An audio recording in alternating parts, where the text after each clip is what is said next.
So I'm here to share with you my story when it comes to pregnancy and birth and postpartum so that you kind of can relate and know why these times in people's lives are so important to me, and so that you can know that you're not alone.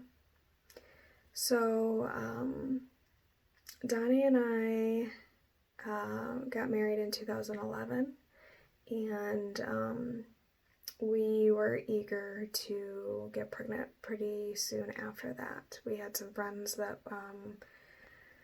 got pregnant really quickly around that time, and we thought, yeah, the same will happen for us. Let's just jump in, we're ready. And that's not the master plan that was had. So we tried for almost 3 years before we actually got pregnant for the first time. And in those 3 years, I found out that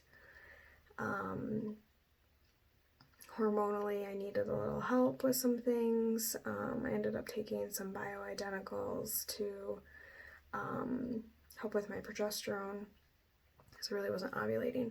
I've always had irregular menstrual cycles. I was on the pill for like almost 6 years, I think. And looking back, I wish that wasn't the case, but I know a lot more than I knew then. Even before I got on the pill, though, my cycle was irregular.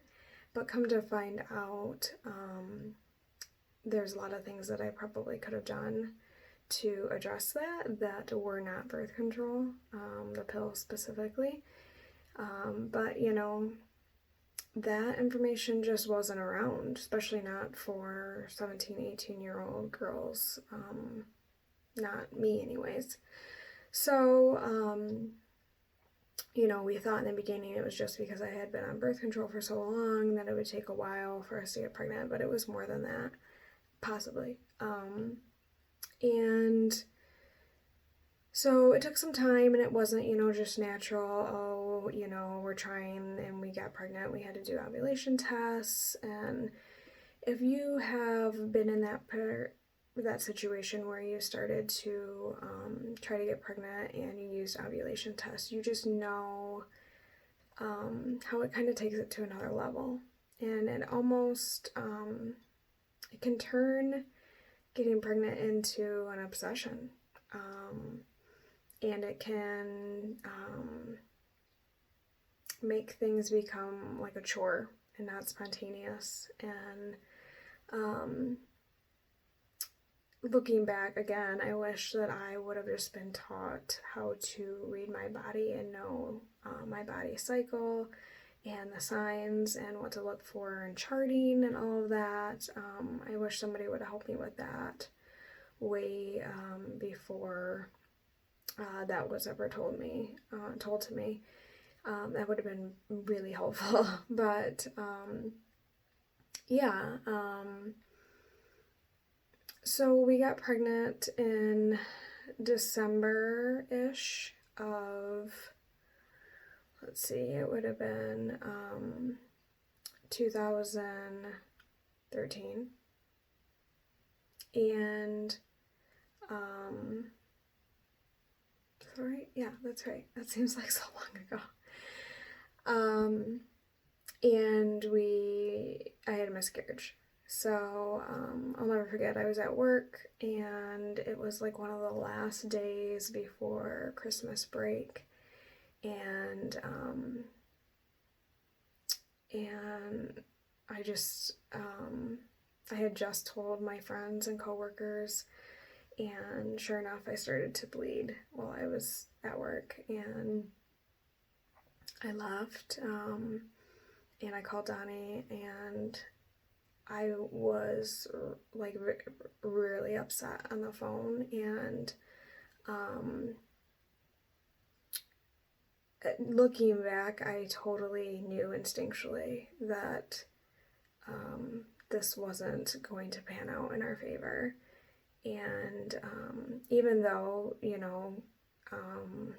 at the gestation that I was at, it, wasn't uncommon to have a little bit of bleeding, but that's not what the case was. So I ended up going to the hospital. I went to Hurley, and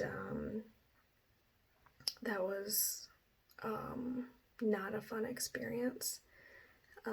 Donnie did meet me there, and just Hurley ER just isn't really a fun place to be anyways. But yeah, it took a long time for them to figure out what was going on, and I remember being in complete denial, in a sense. Like, I knew based on the way the nurse and the doctors were acting that I wasn't pregnant, but I quickly just denied that. Oh, well, in my head I was just like, no, that's not it. You're reading into it too much, whatever. And when they finally came in to tell us, my reaction was so much more intense than I thought it would have been. I had not really, up to that point, ever experienced death. Anybody that I knew close to me. And that's essentially what it was. My reaction was essentially like you told me a close family member of mine died, because that's essentially what happened, right? And I also remember before I started crying, while the doctor was trying to explain to me what was going on, the nurse came, not the nurse, but a different nurse came in to talk to my nurse about what they were going to get for lunch. And it was really distracting in the moment, because I was just like, really? And then after they left the room, after they told us, as I was extremely upset, they left the door open to the room that we were in, and I just remember being really upset about that as well, because it felt like we had no privacy. And come to find out, someone that we knew saw us there. We didn't know that at the time, and they told one of Donnie's family members. So we ended up having to have some conversations with family before we were ready because of that. Granted, they could have seen us at a different time, I don't know, but either way, the door was still left open. And yeah, it was rough. It was really hard for a long time.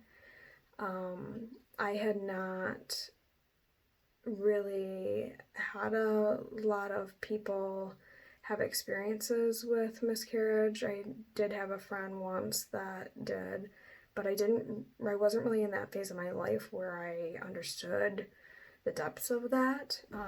But just like anything, right, you don't necessarily understand the depths of most huge life adjustments or transitions or deaths and rebirths until you've been in them, right? Just like postpartum, you don't get it until you've been there. So, yeah, it was a pretty early gestation miscarriage, but it was still physically really difficult and very emotionally difficult. I remember going through this like the phases of grief where I blamed myself and I questioned, well, if I wouldn't have sat in that massage chair at the gym, then maybe, which, is not accurate. Luckily, the timing was where I didn't have to go to work for a while, and it sucked that it was right around the holidays, but also I didn't have to, go and do anything. So from there on out, of course, I was nervous to have another miscarriage, but we waited a couple months, and I also, I think if I remember correctly, I did ovulate. I didn't ovulate that, or I didn't have, yeah, it was that I didn't ovulate the next month after that, which makes sense looking back. But in that moment, when you so desperately want to be pregnant, it's hard to see that. So it was a couple months later that we got pregnant with Grace. And she was born in December of the next year. And yeah, that pregnancy was interesting. You know, you just assume that pregnancy is just going to be great, right? But I was so ill. It was unreal. And I didn't even completely understand what was going on, why I was so sick. For the first about 20 weeks, I was vomiting regularly. I couldn't brush my teeth without vomiting. I lost a ton of weight, and if you know me or have seen me in person, I'm not a very big person, and I'm like 4'11" and weigh around 100 pounds, and losing even a couple pounds is a lot on me. And I lost, I think, I can't remember in that pregnancy, but I lost a good couple pounds. It was a lot. I slept pretty consistently, so I would go to work and I would come straight home and sleep on the couch. Donnie wasn't able to cook. He's on third shift, so I made him cook when I was at work. He couldn't cook. Smell would make me sick. He couldn't wear cologne. It would make me ill. I remember, the first day I was able to eat an apple. It was just like amazing. I remember the first day I was able to eat a salad. It was just like awesome. So yeah, that was hard, because then you find yourself in a position where you're like, oh, I just did this to myself and I'm completely miserable and I don't know how I'm gonna get through this. You wonder, you hear horror stories of HG, hyperemesis gravidarum, and you're like, oh my god, I cannot do this for the entire pregnancy. But there are women who do that that have to go through that for the entire pregnancy, and it's just really sad. But again, looking back, I have a lot of information now on some things that maybe would have made that different for me. I wouldn't have been as sick, possibly, related to nutrition and stress and all of that. Speaking of stress, the timing of when we actually got pregnant the first time also correlated to when stress decreased dramatically in my job. I was extremely stressed out, working a social work job where I didn't understand sustainability or self-care or boundaries enough, that I just was a workhorse, and I got myself wrapped up in working all the time, and because I worked really well all the time, I got the really hard cases, and just found myself really stressed out. And it wasn't until I had a switch in my job where I went over to the autism center, and I got pregnant before we even had any clients. So the stress was so low. Like, we were just starting the autism center. I didn't even have a caseload, so it was just easy peasy, which makes a ton of sense too. Your body is not supposed to reproduce when you are in that adrenaline mode, and because your body thinks, oh, you're about to get eaten by a tiger. No, it's just normal stress, work stress, life stress. That's just the way life is now. But your body doesn't know any different. So I wasn't supposed to reproduce under those conditions. So anyways, about 20 weeks, you know, I'm consistently feeling better, and the rest of the pregnancy with Grace was pretty ideal from there. That's where I'm going to stop this video. It's 15 minutes, and I'm going to take you all the way through to where I am now. So I hope that you enjoyed this. If any of this related to you, please reach out. That is the whole purpose of this, so that you can know where I came from, know that you're not alone, and I think stories are medicine. So, like I said, reach out. I'd love to hear your thoughts. Thanks.